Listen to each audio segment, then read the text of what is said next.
Assalamualaikum warahmatullahi wabarakatuh. Waalaikumsalam warahmatullahi wabarakatuh. Bismillahirrahmanirrahim. Alhamdulillahi rabbil alamin. Wassalatu wassalamu ala ashrafil anbiya'i wal mursalin wa ala alihi wa ashabihil mujahidin at-tahirin, amma ba'du. Saudara-saudara kaum muslimin rahimakumullah, pada dasarnya agama adalah aturan. Orang yang beragama adalah orang yang hidup memakai aturan. Berbeda dengan undang-undang hukum pada umumnya, maka aturan agama ini tidak hanya berisi perintah dan larangan. Ia di samping berisi perintah juga berisi anjuran, pembolehan, pencelaan, dan larangan. Dalam bahasa yang lebih dikenal, perintah adalah sesuatu yang apabila dilaksanakan beroleh pahala, sedang apabila ditinggalkan mendapat sanksi dosa. Amalan semacam ini dinamakan amalan yang wajib. Sedangkan anjuran, sesuatu yang apabila kita kerjakan beroleh pahala, apabila kita tinggalkan tidak beroleh dosa. Amalan semacam ini dikenal dengan bolehan, adalah sesuatu yang boleh saja, artinya boleh dikerjakan, boleh pula ditinggalkan, dan amalan semacam ini kita sebut dengan amalan mubah. Pencelaan adalah sesuatu yang berpahala jika ditinggalkan, tapi tidak berdosa manakala dikerjakan, dan ini dinamakan perbuatan yang makruh. Sedangkan larangan, sesuatu yang apabila dikerjakan beroleh dosa, apabila ditinggalkan beroleh pahala, dan amalan semacam ini lazimnya dinamakan amalan atau perbuatan yang haram. Kalau agama merupakan aturan, maka konsekuensinya tentu ia berisi perintah dan larangan. Apabila perintah dilaksanakan, maka Allah subhanahu wa ta'ala memberikan balasan berupa pahala. Sedangkan apabila larangan yang dikerjakan, Allah pun akan memberikan ganjaran yang bernama dosa. Baik pahala maupun dosa adalah sesuatu yang abstrak, sesuatu yang tidak nampak, tidak kelihatan oleh pandangan mata yang zahir. Itu sebabnya barangkali di zaman materialistis seperti sekarang ini, orang kurang tergerak mengejar pahala dan malah kadang-kadang terangsang untuk berbuat dosa, karena pahala dan dosa sesuatu yang tidak kelihatan oleh pandangan mata yang zahir ini. Namun sungguh pun demikian, pahala dan dosa bisa mendatangkan kebahagiaan atau kegelisahan batin. Bersabda Rasulullah sallallahu alaihi wasallam, "Iza sarratka hasanatuka wa sa'atka sayyi'atuka fa anta mu'min." Apabila perbuatanmu yang baik menyebabkan engkau bahagia, apabila perbuatanmu yang baik menyebabkan engkau gembira, dan perbuatanmu yang jahat menyebabkan engkau jadi susah, itulah tanda bahwa di hatimu masih ada iman. Artinya, belum tentu orang yang berbuat baik merasa bahagia dengan kebaikan yang dikerjakannya, dan tidak selamanya orang yang berbuat jahat sanggup menyesali perbuatan jahatnya. Oleh karenanya, apabila iman masih ada, apabila hati masih hidup, perbuatan yang baik menyebabkan orang gembira, perbuatan yang jahat menyebabkan orang susah dan gelisah hatinya. Ini mengandung pelajaran. Sekali kita berbuat baik, jangan sekali-kali menyesali kebaikan itu. Sebaliknya, satu kali kita melakukan kesalahan, hendaknya selalu menyesalinya. Kadang-kadang dalam kehidupan, karena orang tempat kita berbuat baik itu rupanya membalas air susu dengan air tuba, kita lalu menyesali kebaikan. Lahirlah kata-kata, "Nyesal saya nolong dia." Ibarat pepatah katanya, nolong anjing kejepit. Waktu kejepit setengah mati kita tolongin, begitu selesai dia dari kejepitnya malah kita digigitnya. Saudara hadirin yang saya muliakan, dalam kehidupan sehari-hari barangkali ini kena filsafat yang disebut dorong mobil mogok.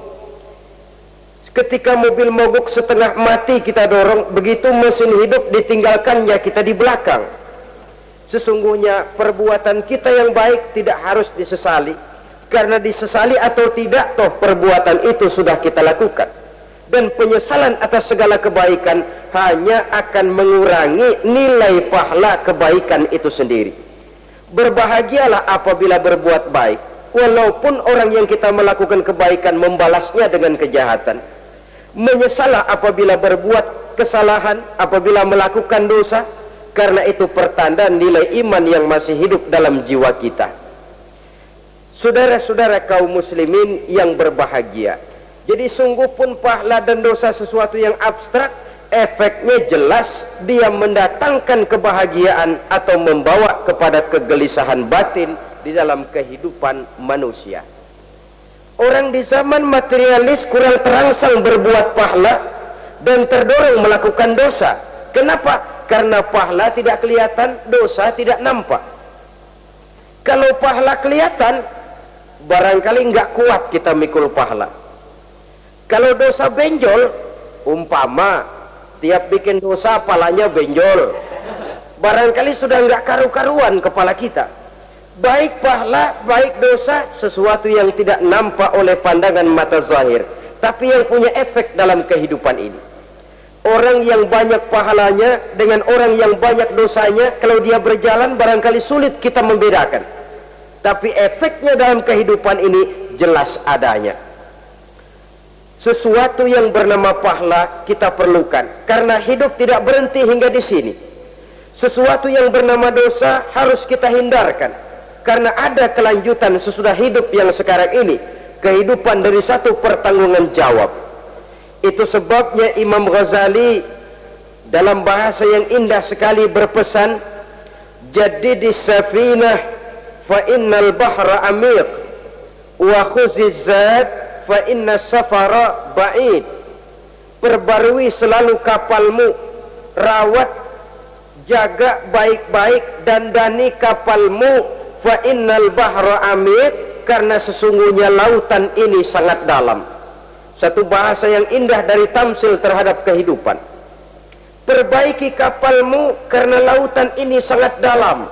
Artinya jaga baik-baik hatimu, pelihara iman dan keyakinanmu, karena hidup ini bagaikan gelombang lautan. Tempo-tempo air tenang, tempo-tempo ombak menggila dan menggunung. Jaga iman baik-baik karena hidup penuh dengan cobaan dan ujian. Itu maksudnya. Wa khuziz zad fa inna safara ba'id. Dan bawa bekal yang banyak karena perjalanan hidup ini sangat panjang. Perjalanan ini sangat jauh. Kita kalau pergi keluar kota tentu saja membawa bekal. Makin jauh kota yang akan kita tuju, makin banyak bekal yang harus kita bawa. Alangkah sengsaranya manusia apabila dia akan pergi ke satu kota yang jauh, modalnya cuma nekat. Bagaimana nanti di sana sajalah, tidak membawa bekal sebagaimana yang sewajarnya. Hal yang semacam ini senangnya sih belum tentu, keblangsak dan susahnya sudah kebayang. Itu dalam kehidupan di dunia ini. Bagaimana kalau sudah bicara tentang kehidupan yang akan datang? Karena sesungguhnya hidup ini merupakan satu perjalanan yang sangat panjang. Sejak kita tinggal di alam arwah, pada saat jasad belum lagi diciptakan Allah, ruh sudah diciptakannya lebih dahulu. Sampai kemudian kita pindah ke alam rahim, alam kandungan ibu, untuk kemudian berpindah kepada kehidupan dunia. Dari dunia ini kita pindah ke alam barzakh. Di sana tinggal kita 100 tahun mungkin, 100.000 tahun mungkin, 1 juta tahun mungkin, menunggu saat datangnya kiamat. Lalu dari alam barzakh pindah kita ke alam akhirat. Satu perjalanan yang sangat panjang. Alangkah malangnya, alangkah sengsaranya jika tahu kita begitu panjangnya perjalanan hidup ini, tidak ada bekal yang kita bawa. Artinya kesengsaraan, kesulitan yang bertali-tali sudah jelas akan menimpa kita. Kalau pergi kita keluar kota membawa bekal uang, membawa bekal makanan, apa bekal yang mesti kita bawa apabila kita kembali ke alam barzah, kembali ke alam kubur, berkumpul di padang mahsyar di akhirat nanti? Nasi yang mau kita bawa, uang yang mau kita bawa? Tentu tidak lagi, karena kehidupan materialis selesai di atas liang lahat. Bila masuk kita ke liang lahat, disitulah pahala dan dosa memegang peranan yang sangat penting. Maka pada pertemuan malam ini kita akan bicara tentang pahala dan dosa itu. Saudara-saudara kaum muslimin rahimakumullah, yang dinamakan pahala, kata Imam Ali Al-Jurjani dalam kitab At-Ta'rifatnya, ma yastahiqqu bihi ar-rahmatu wal maghfiratu minallahi ta'ala, sesuatu yang pelaksananya berhak untuk mendapat rahmah dan ampunan dari Allah. Dengan kata lain, nilai pahala adalah akibat dari perbuatan-perbuatan di dalam melaksanakan perintah dan anjuran yang ada di dalam kehidupan agama. Apabila perintah dan anjuran kita laksanakan, nilai pahala itu lalu datang. Nah, nilai pahala dalam Islam menurut konsepsi Quran, Allah menjelaskan, man jaa bil hasanati falahu asyru amsalihha. Barang siapa yang datang membawa satu kebajikan, barang siapa yang melaksanakan satu kebaikan, maka dia akan mendapat balasan 10 kali dari kebaikan yang dikerjakannya. 10 kali ini pun masih dilipat gandakan dengan 7 ini pun masih dikalikan 100, dan itu pun masih ditambah dengan pernyataan wallahu yudha'ifu liman yasha. Allah masih akan melipat gandakan perbuatan baik seseorang yang dikehendakinya. Itulah nikmatnya dalam Islam. Tetapi sebaliknya, wa man jaa bisayyi'ati fala yujza illa mislaha. Barang siapa yang melakukan satu kejahatan, dia tidak akan mendapat balasan kecuali sesuai dengan kejahatan yang dikerjakannya. Alangkah rahman dan rahimnya Allah. Orang yang berbuat baik dibalas 10, dikali 7, dikali 100, masih dilipat gandakan pula. Tapi orang yang berbuat jahat tidak akan mendapat balasan kecuali sesuai dengan kejahatan yang dikerjakannya. Ini kan beda dengan sifat kita manusia. Kita ini kadang-kadang kalau dijitak membalasnya mukul. Tapi kalau orang berbuat baik kepada kita, kita enggan untuk berbuat baik kepada orang tadi. Allah tidak mengajarkan begitu. Satu kebaikan berbalas 10, satu kejahatan berbalas dengan satu kejahatan. Maha Rahman dan Rahim Allah. Bahkan dalam Islam, niat berbuat baik saja mendapat pahala, sedangkan niat berbuat jahat belum ditulis merupakan satu dosa sampai kejahatan itu dikerjakan oleh orang yang niat tadi. Umpamanya, saudara niat nanti malam giliran pengajian saya mau hadir di majelis taklim. Pas datang waktu malam, hujan turun sangat lebat. Saudara berhalangan datang ke majelis taklim, saudara sudah mendapat pahala niat. Tapi saudara niat, nanti malam kalau turun hujan, saya mau bongkar rumahnya si fulan, saya mau curi seluruh harta bendanya. Ternyata malam saudara tidak mengerjakan perbuatan itu belum ditulis dosa sampai perbuatan itu benar-benar dikerjakan. Tapi lalu jangan macam-macam. Kalau begitu niat aja yang baik, biar nggak usah dikerjain. Niat aja pengen ngaji walaupun tidak ada niatan untuk ngaji. Allah lebih tahu tentang apa yang terdetik di dalam hati sanubari kita. Itulah sebabnya sangat dianjurkan orang untuk melakukan segala macam kebajikan, Dan dianjurkan orang menjauhkan segala macam bentuk kejahatan, karena dia akan berefek melahirkan dosa dan pahala. Dosa dan pahala itulah alat untuk memperoleh kebahagiaan di alam kubur, di padang mahsyar, sampai di akhirat nanti.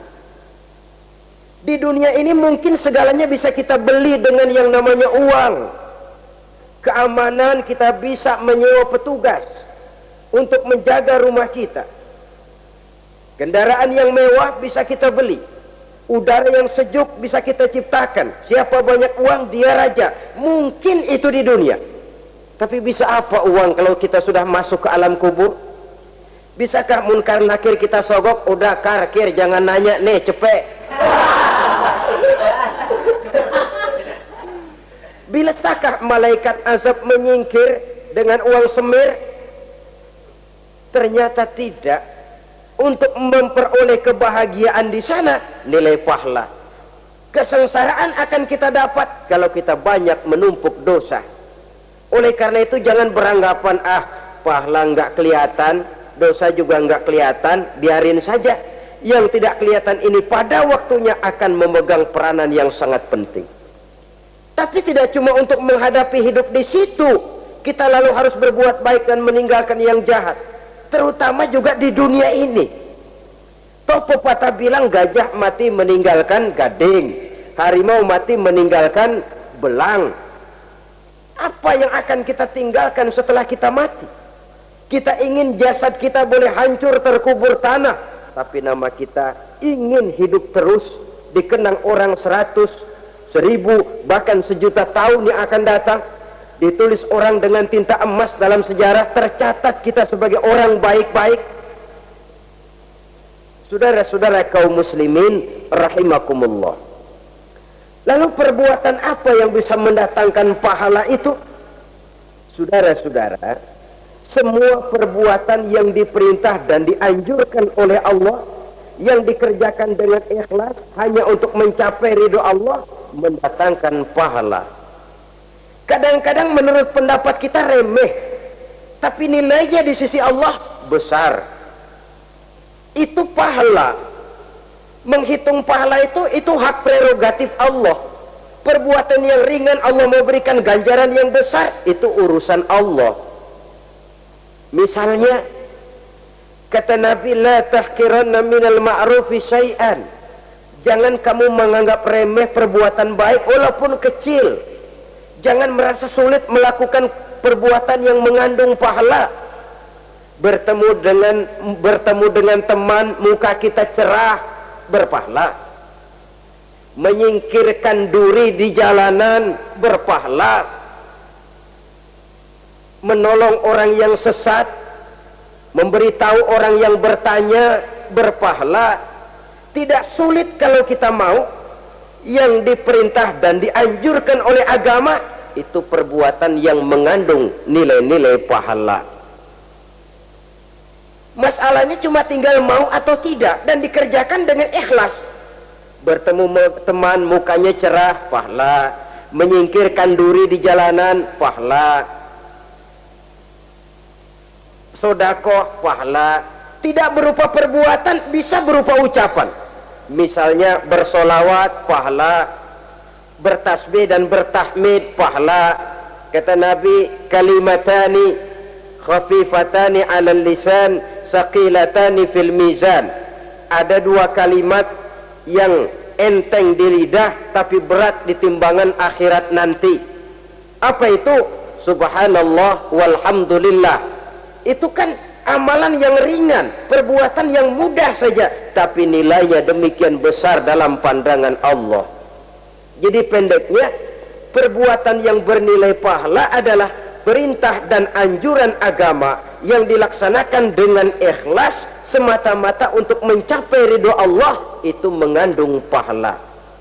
Niat dasarnya itu harus karena Allah, landasannya harus karena ikhlas. Bukan cuma sekedar basa-basi, tidak karena ingin dipuji orang, tidak karena mengharap tanda jasa, tapi ikhlas semata-mata. Dari perbuatan yang paling kecil dan mudah sekali sampai kepada amalan-amalan yang besar dan memerlukan biaya yang besar, seperti melaksanakan ibadah haji, seperti jihad fi sabilillah, membangun masjid, membangun pondok-pondok pesantren, membangun pusat-pusat kesehatan, membangun jalan-jalan umum, termasuk menjaga keamanan. Jangan dikira loh, siskamling umpamanya, menjaga keamanan kampung tidak berpahala. Kalau diniatkan ibadah, menjaga ketenangan warga supaya mereka tekun ibadah, ikhlas karena Allah, itu juga bernilai ibadah. Keluar kita dari rumah, pergi pagi, pulang sore, peras keringat, banting tulang cari nafkah buat menghidupi anak istri kita. Kalau diniatkan ibadah, melaksanakan kewajiban sebagai kepala rumah tangga, membantu orang tua sebagai anak, itu juga perbuatan-perbuatan yang mengandung pahala. Yang terbaik sesuai dengan bidang kehidupan kita. Ada orang yang dinamakan abid, ahli ibadah, pahala yang paling baik bagi dia banyak-banyak tahajud, sembahyang malam, wirid, zikir, tasbih. Ada yang dinamakan orang alim, pahala yang paling baik buat orang macam ini mengajar, menyebarkan ilmu, mendakwahkan Islam. Ada yang disebut wali, pejabat pemerintah, petugas. Amalan pahala yang paling baik buat orang semacam ini melayani masyarakat, bekerja di bidangnya sesuai dengan profesinya. Saudara hadirin yang saya hormati, jadi dengan demikian perbuatan-perbuatan yang mengandung nilai-nilai pahala ini bisa perbuatan yang menurut kita kecil namun punya nilai besar. Apalagi perbuatan besar dengan biaya yang besar, tentu makin besar juga pahala yang disediakan oleh Allah Subhanahu wa ta'ala. Oleh karenanya, kalau kita bercermin dari ayat Quran, hidup ini kesempatan untuk berbuat baik. Huwallazi khalaqal mauta wal hayata liyabluwakum ayyukum ahsanu amala. Dialah Allah Tuhan yang telah memberikan hidup dan mati kepadamu untuk menguji kamu, siapa di antara kamu yang paling baik amal perbuatannya. Jadi tidak saya rinci, tapi cukuplah satu penjelasan global. Perbuatan yang berpahala adalah perbuatan melaksanakan perintah Allah atau anjuran Allah dengan dasar ikhlas, dengan tujuan untuk mencapai ridho Allah semata-mata. Lalu apa perbuatan yang mengakibatkan dosa itu? Saudara-saudara, dosa lahir akibat melakukan larangan Allah atau mengerjakan yang dicelaknya. Nah, para ulama ada yang membagi dosa itu menjadi dua bagian. Ada dosa-dosa kecil, ada dosa-dosa besar. Tetapi sebenarnya ditinjau dari segi hakikatnya, kalau sudah melakukan satu kesalahan yang mengakibatkan dosa, jangan dilihat besar dan kecilnya, tapi kepada siapa dosa itu kita kerjakan. Sebab kalau dosa kita anggap satu yang kecil, orang akan terangsang untuk mengerjakan yang kecil-kecil saja.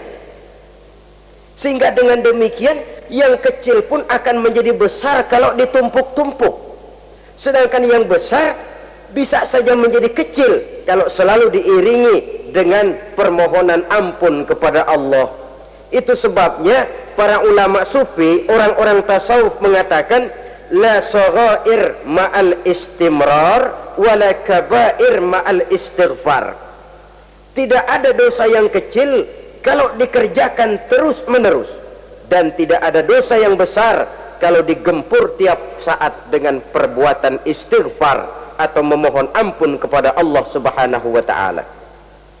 Cuma saja pada umumnya, karena dosa-dosa kecil itu lebih mudah taubatnya, dan ada janji Nabi, barang siapa yang meninggalkan dosa-dosa besar akan diampuni dosa-dosanya yang kecil-kecil. Oleh karena itu, pada kesempatan ini kita akan juga bicarakan apa saja yang termasuk klasifikasi dosa-dosa besar, dengan harapan kita bisa menjaga diri, menyelamatkan diri, jangan sampai terjatuh ke dalam dosa-dosa yang besar tadi. Tetapi bukan berarti kita harus terangsang melakukan dosa-dosa yang kecil. Biarin kecil ini, tobatnya gampang. Dosa kelas teri. Dosa itu kan tidak kelihatan. Lalu terangsang melakukan perbuatan dosa-dosa walaupun kecil. Kalau berlarut terus menerus, dia akan tumbuh menjadi dosa yang besar. Oleh karenanya jangan sampai mengundang pengertian kalau kita membicarakan dosa-dosa yang besar lalu terangsang melakukan dosa-dosa yang kecil. Karena bagaimanapun juga dosa kecil dan dosa besar sama dalam arti kepada Allah kita melakukan kesalahan. Dan dosa yang kecil pun kalau bertumpuk, dia akan menjadi banyak. Saudara-saudara kaum muslimin rahimakumullah, ada beberapa jenis dosa-dosa besar. Jenis yang pertama, asyirku billah, syirik atau menyekutukan Allah.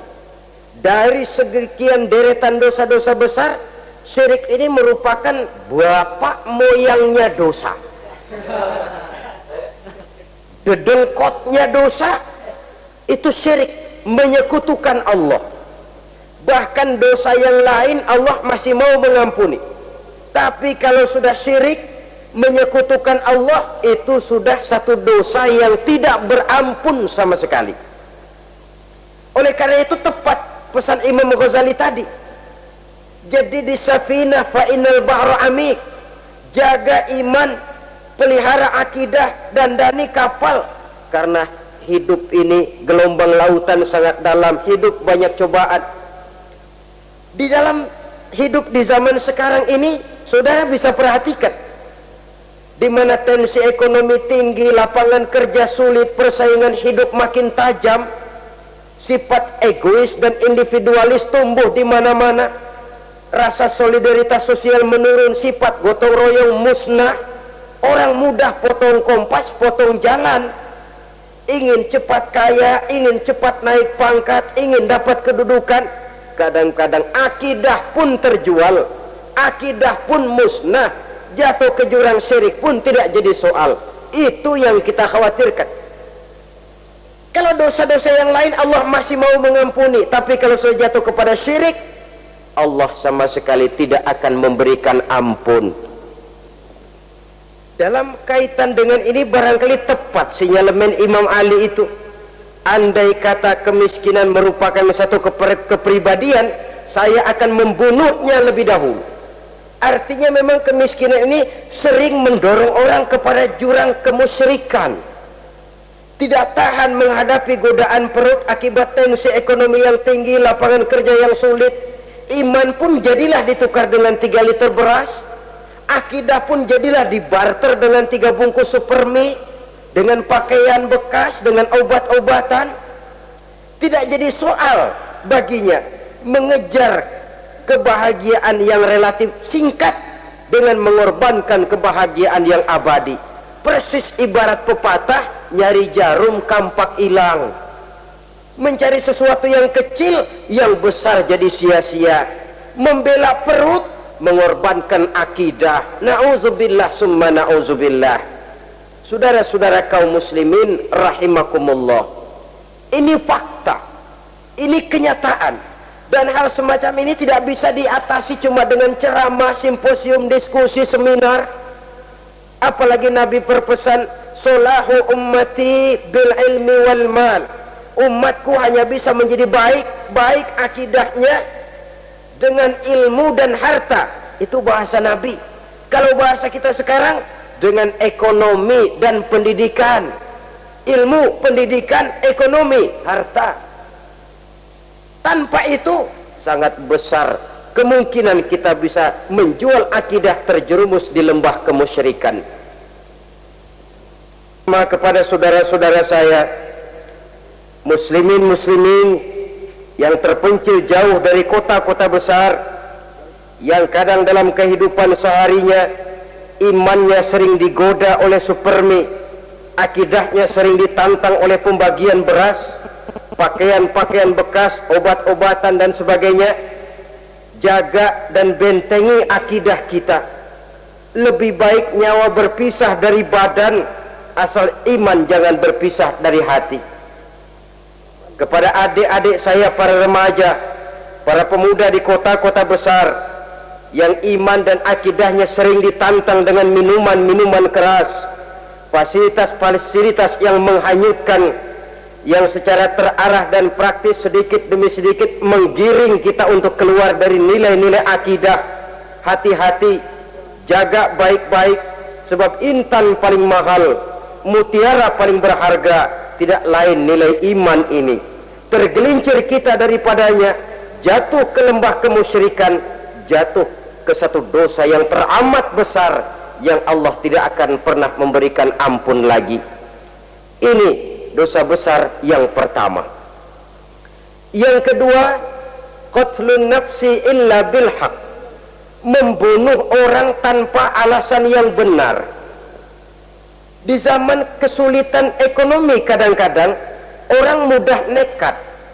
Tengok saja, kadang-kadang karena pasal uang 100-200 perak saja nyawa bisa melayang. Kadang-kadang karena urusan yang remeh, salah omong, salah ambil, salah ucap, salah pegang, nyawa bisa jadi melayang.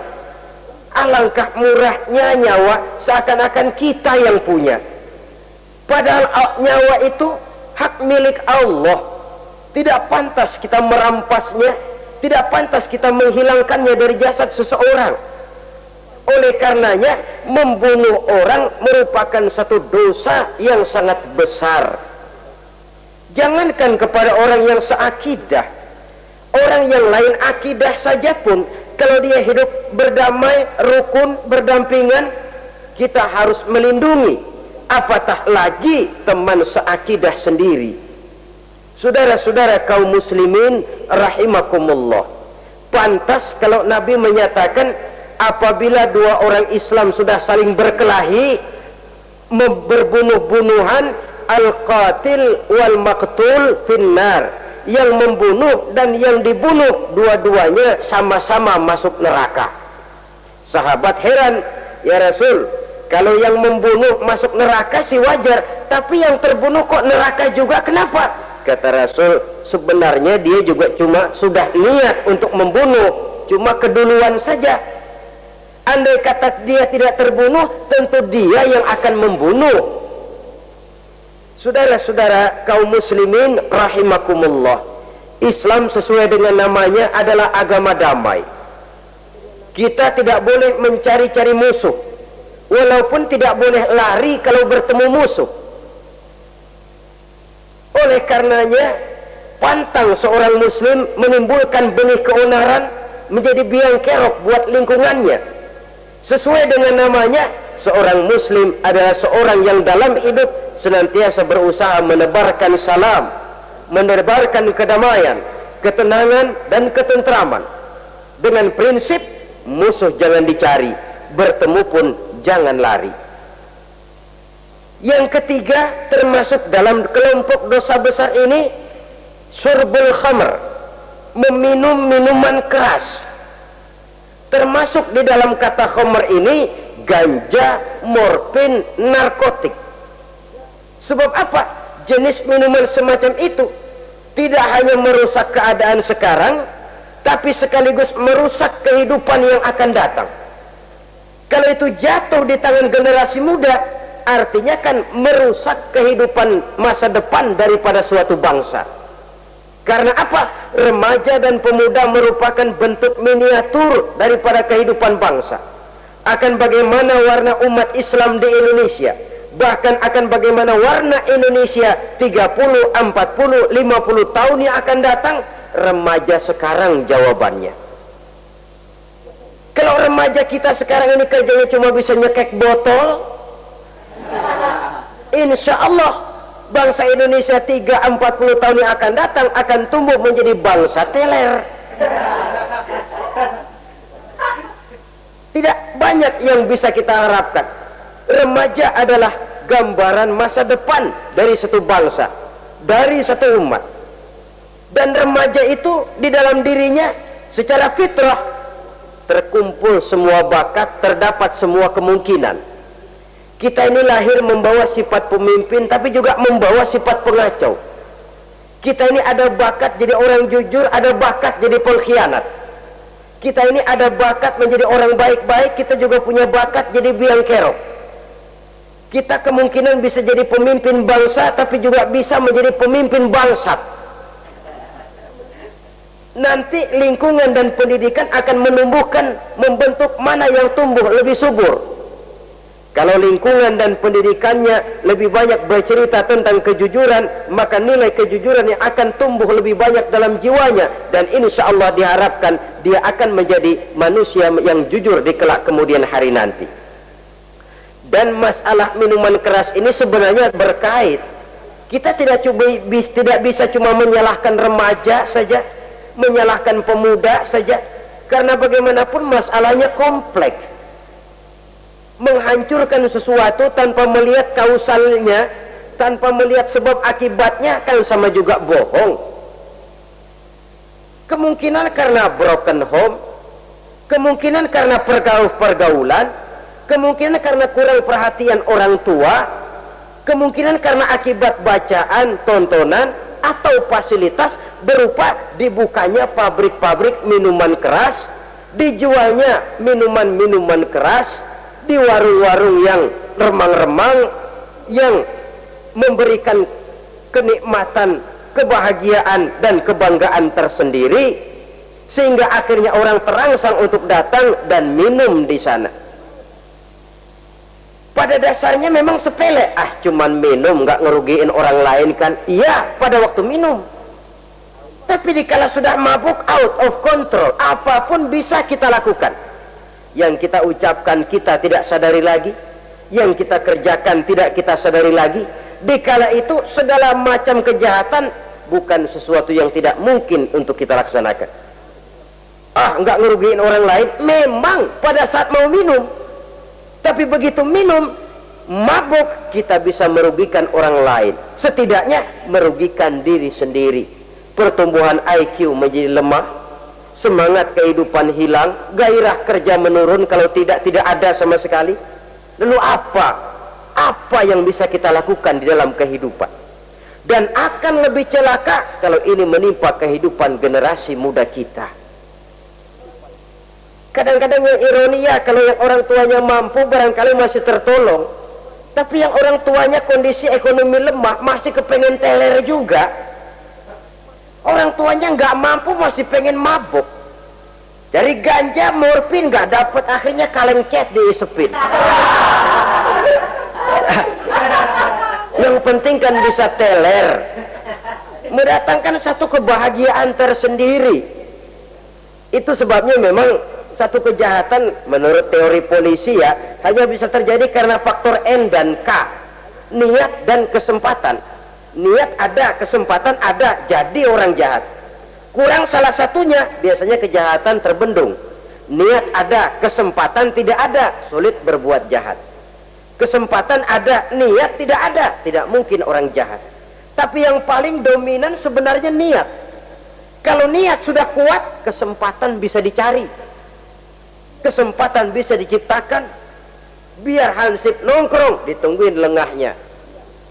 Ya biarin, jam 11 sampai jam 2 matanya melotot, jam 3 dia mulai ngulet, ngempet. Nah, di saat itu saya masuk ke rumahnya. Kalau niat kuat, kesempatan bisa diciptakan. Dan kalau sudah niat, ini masalah hati. Kalau sudah masalah hati, menyangkut soal moral. Moral artinya sudah masuk kepada kehidupan agama. Saudara-saudara kaum muslimin rahimakumullah. Yang keempat yang termasuk jenis dosa besar, az-zina, perbuatan zina. Di zaman pergaulan bebas dengan prinsip free love, free sex ini, tengok sudah berapa banyak gadis-gadis bergelimpangan jadi korban.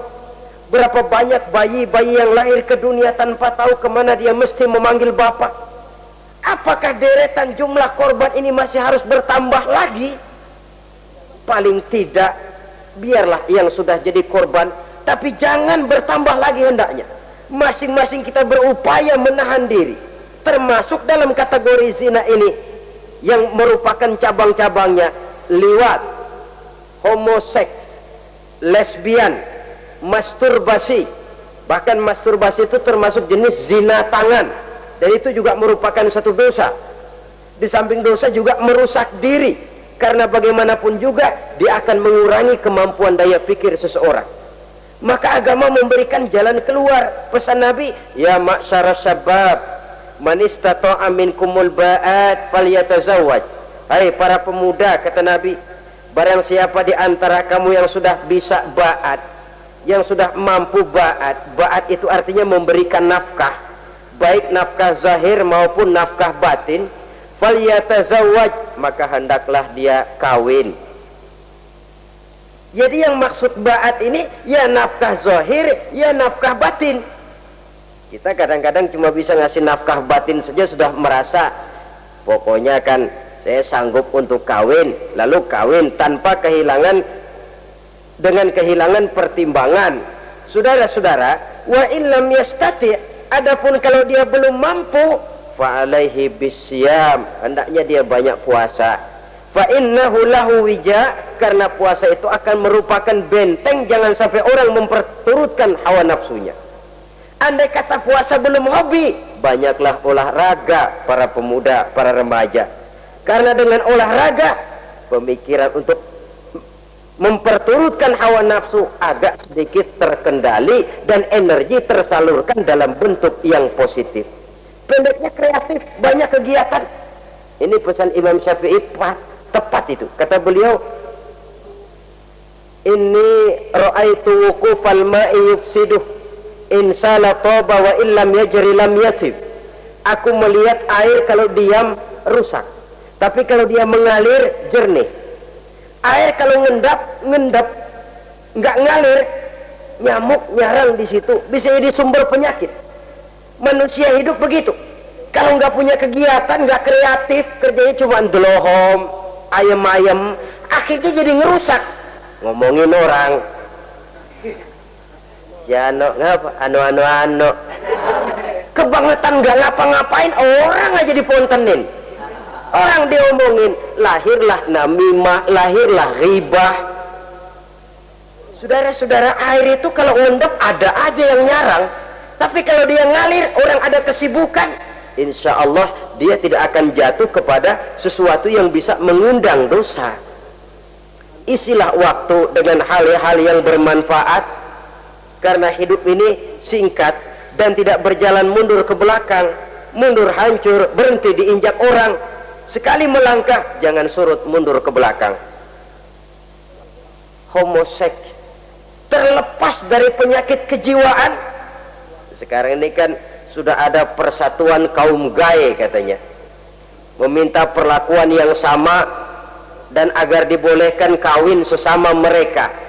Secara manusiawi boleh, secara manusiawi kita hargai mereka, tapi dari kacamata agama ini jelas merupakan penyimpangan, dan penyimpangan merupakan suatu dosa terlepas dari pertimbangan manusiawi. Jangan karena terlalu memperturutkan suara manusiawi lalu kita mengesampingkan agama. Termasuk lesbian, wadon karo wadon. Kalau homo itu kan lanang karo lanang katanya. Saudara-saudara kaum muslimin rahimakumullah, ini bukan penyakit baru. Liwat, homoseks sudah dikenal dari zamannya Nabi Lut, laki dengan laki. Lesbian dari zaman istrinya Nabi Lut. Terlepas dari penyakit kejiwaan, dari segi agama ini merupakan penyimpangan dan merupakan dosa yang besar. Yang kelima, yang termasuk jajaran dosa kelas kakap, qazful mu'minina wal mu'minat, menuduh orang mukmin yang baik-baik, laki atau perempuan, melakukan perbuatan zina sehingga hancur namanya di masyarakat. Ini merupakan satu perbuatan dosa yang sangat besar dan sangat dimurkai oleh Allah. Saudara-saudara kaum muslimin rahimakumullah, oleh sebab itu di tentang masalah ini, kalau memang tidak ada saksi, jangan sembarang kita enteng lidah menuduh orang lain berbuat zina, menuduh orang lain berbuat serong. Dosanya kelewat besar di dalam kehidupan.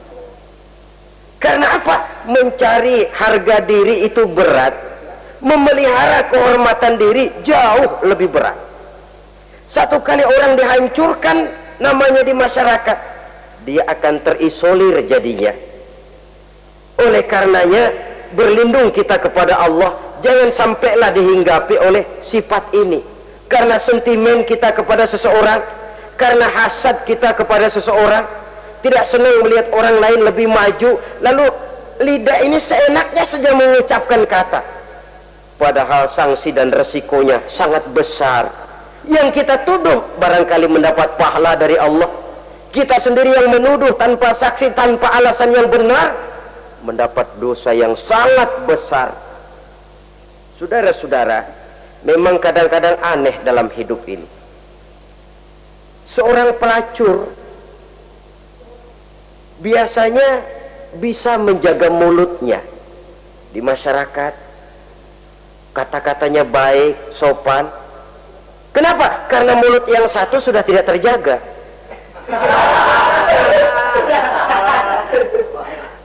Kita kadang-kadang kehormatan bisa kita jaga, tapi mulut tidak terkontrol.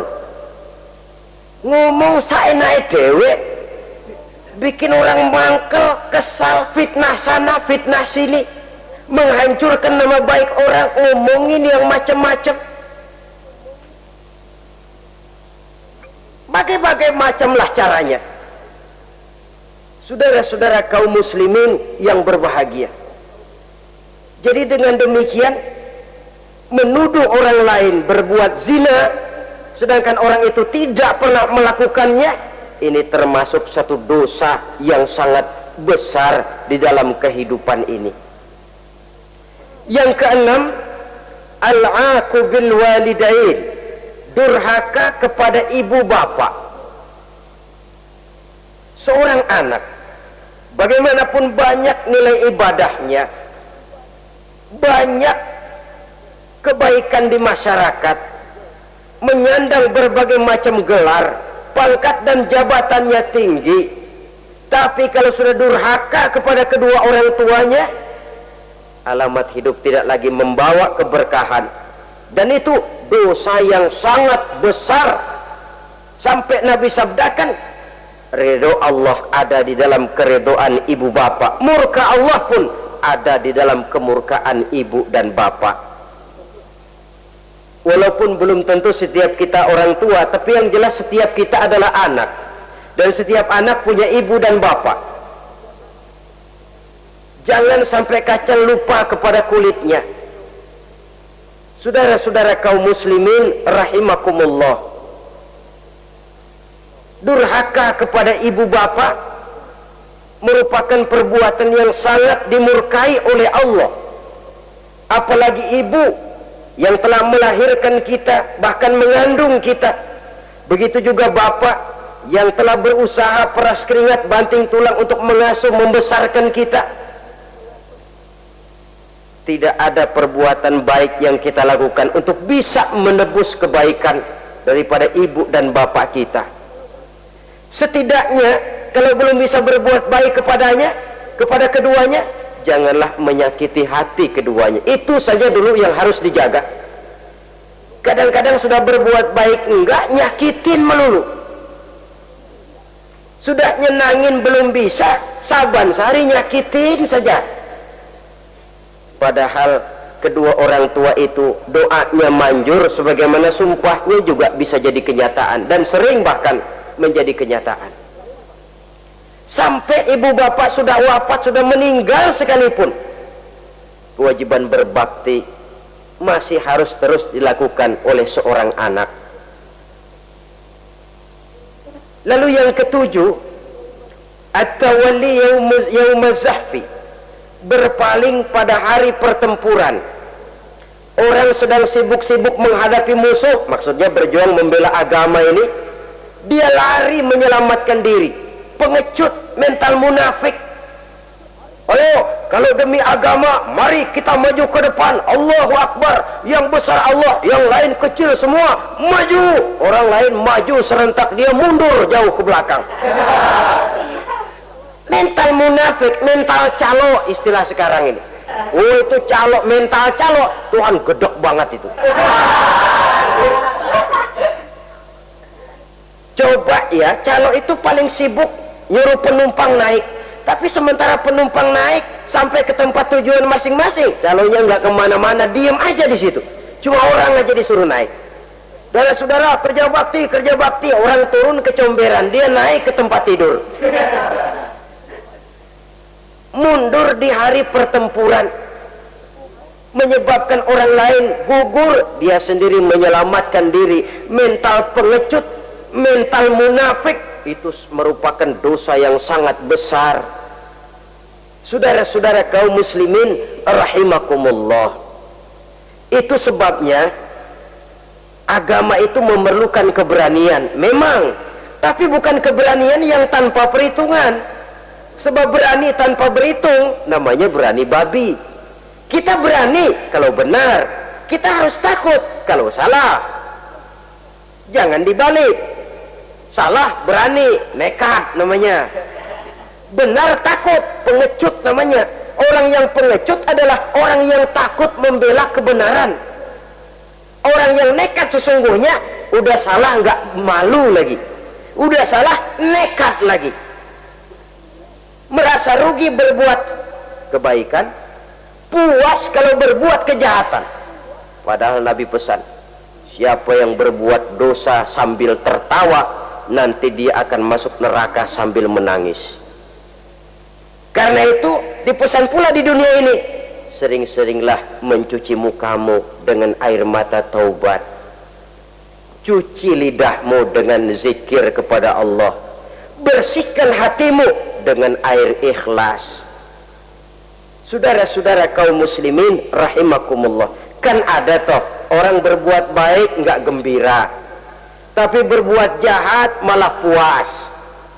Atau sama saja, orang lain berbuat baik hatinya kesel, orang lain berbuat jahat dia malah mendukung, atau orang lain tergelincir berbuat jahat dia malah girang. Ini kan tidak objektif, karena yang berbuat baik orang yang dia keselin dia nggak seneng, tetapi karena yang berbuat jahat orang yang dia senengin dibenerin juga. Itu nggak objektif namanya. Mundur di hari pertempuran pada saat saudara-saudara kita sedang menghadapi musuh, sikap pengecut yang sangat dibenci Allah. Yang kedelapan, termasuk kelompok dosa besar, aklu malil yatim, makan harta anak yatim. Kadang-kadang ada orang mengeksploitir loh nasib anak-anak yatim. Karena biasanya para dermawan peka kalau mendengar nasib yatim, memberikan santunan. Si yatim belum makan, yang ngurusin udah pada kenyang.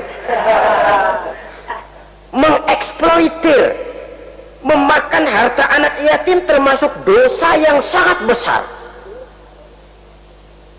Sehingga Nabi pesan, ana wa kafilul yatim kahataini yaumal qiyamah. Aku dan orang yang menyantuni anak yatim seperti dua jari ini di hari kiamat.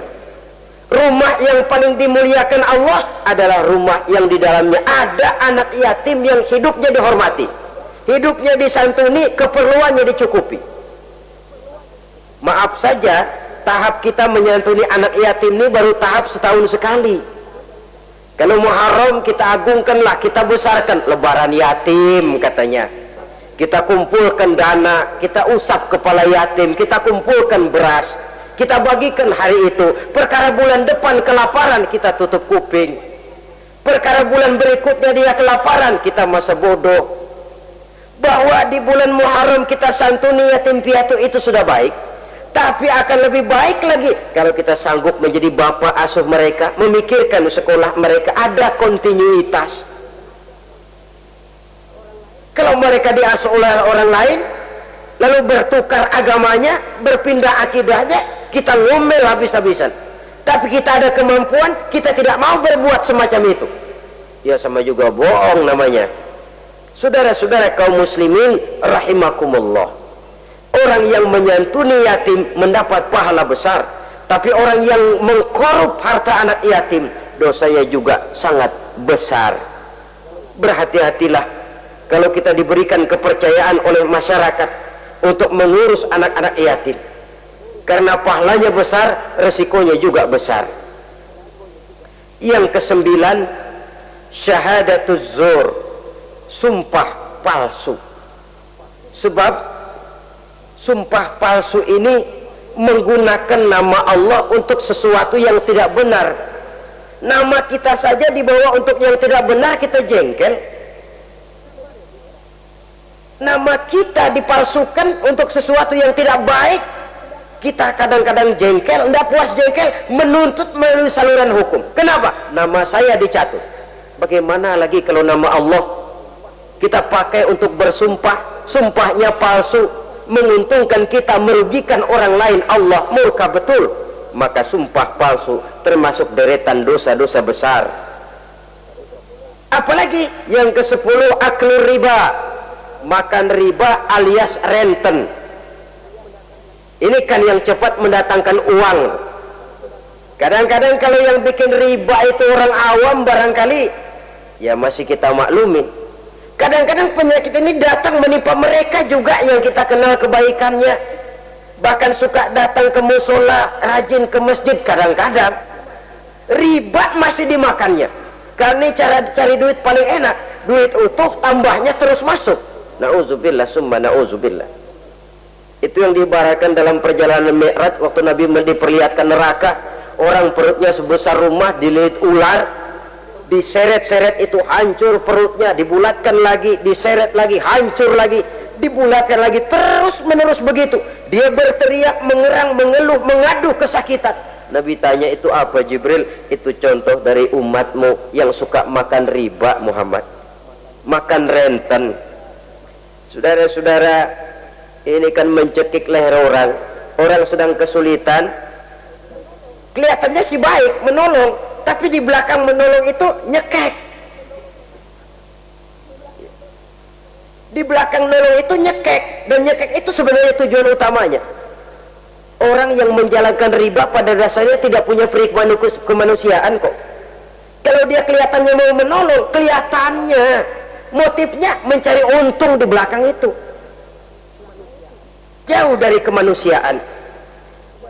Yang ke-11, saudara-saudara, termasuk jajaran dosa besar itu qat'ur rahim, memutuskan silaturahmi.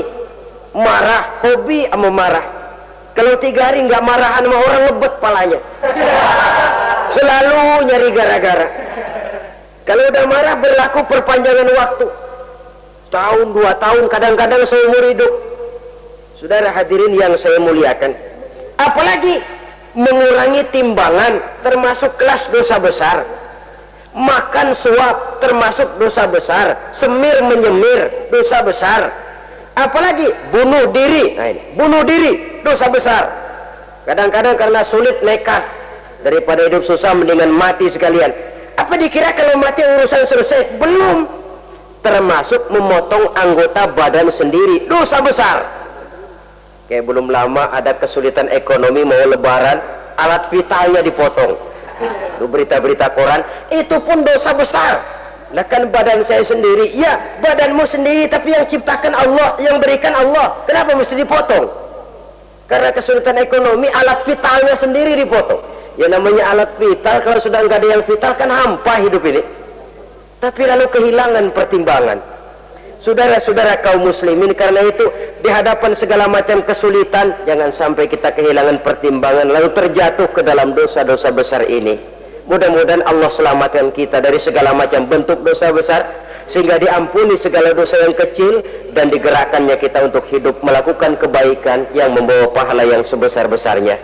Ini sajalah pertemuan kita saat ini. Terima kasih atas segala perhatian, mohon maaf atas segala kekurangan. Wassalamualaikum warahmatullahi wabarakatuh. Waalaikumsalam.